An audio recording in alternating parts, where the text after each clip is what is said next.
Hey everyone, welcome to another wonderful episode of Desk Breaks. So today we're going to work with some forearms and wrist stuff because a lot of you have been telling me and messaging that you've been having too much typing now and you're not working in the environment maybe that your office was set up for, though some of you have said you have brought things back home. A lot of people have been saying they're just finding out how you work from home and getting carpal tunnel and other sort of issues. So I want to do a few exercises just to help with forearms and wrists, if that's cool. Yeah. So you can do it sitting down. You can even do it sitting at your desk. You can do it standing up, whatever's more comfortable. I like having a seated stance because it takes away. If we're standing, we're out of balance at our pelvis and below. We're adding that into the mix. Whereas sitting, we kind of remove that from it, right? So a few easy stretches. Let's just hop to it, shall we? First one, you can just have your arms reach out to the sides and have the fingers come back towards you. And noticing that as the fingers come back towards you, you may start to feel those forearm muscles really getting a little more tense. It might feel really good. For some of us, it may not. So if going back with the fingers more is creating more tension, either in the forearms or in the shoulders, ease off a bit. No need to push it. You can stay here. And then also what I'm going to add and suggest for you is, what would it be like if you could press through the center of your center of your hand. Pressing through the center of the hand, so much so that you could reach out through both sides. And then feel that point.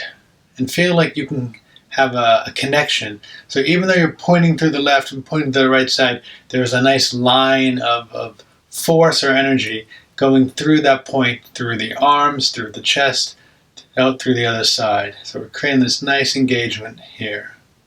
Yeah? Take a big breath in. You may notice that as you breathe in, it actually becomes a little easier. For most of us, it should become actually easier to fill the upper area of the breath. A few of us may have the opposite. And if so, send me a message and we can find ways of working with that for whatever your patterns are. Cool. Come down for a moment, take a break. So this is one you can do all the time. You're texting a lot, you can do that. We're going to add on a few other variations of that, and then maybe in the next episode we will do a few more other wrist, because I don't want to overload. These are small breaks, just ways of working with things at one at a time. I don't want to have you having a 20-minute session, right? Just little things.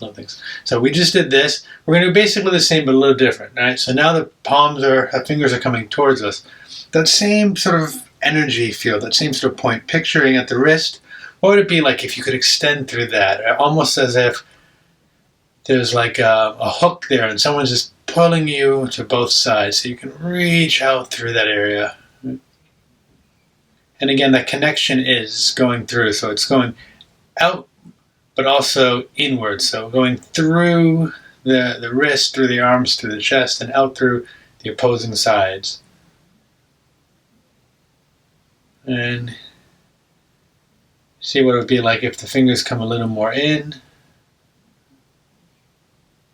And then we can keep this and just turn the fingers up. So it's a little different. The first time we were this, now we're coming inwards. And same, noticing how sometimes the shoulders want to curl inwards. Can we roll the shoulders back? And then at the same point, reaching through that point, extending out through there. And having it extend through both sides, coming through the middle and out. Yeah. Big breaths. And what's nice about this one, sometimes as we breathe in, we can feel the backs of the shoulder blades more. So a lot of times we breathe forward. We've talked about that before. Now we're able to kind of start to notice maybe more the breath in the back and how can we breathe both forward and backwards. And then come down for a moment. So what's really nice about that is we're starting to create bigger pieces, right? So we're looking at wrist and forearms, but as you start to feel the breath and work through that area, work through the other side, we're doing it what is segmented in that we're looking at small segments and then creating a more global picture. So doing local small points, but connecting them through to create a global picture. And it'll start to make more of a difference in how we how we do things, how we go about, how we move, not just in work, but also in our daily life. And so maybe in a few episodes later, I'll talk a little more about that, about sort of more somatic ways of moving, more embodied ways of moving and living.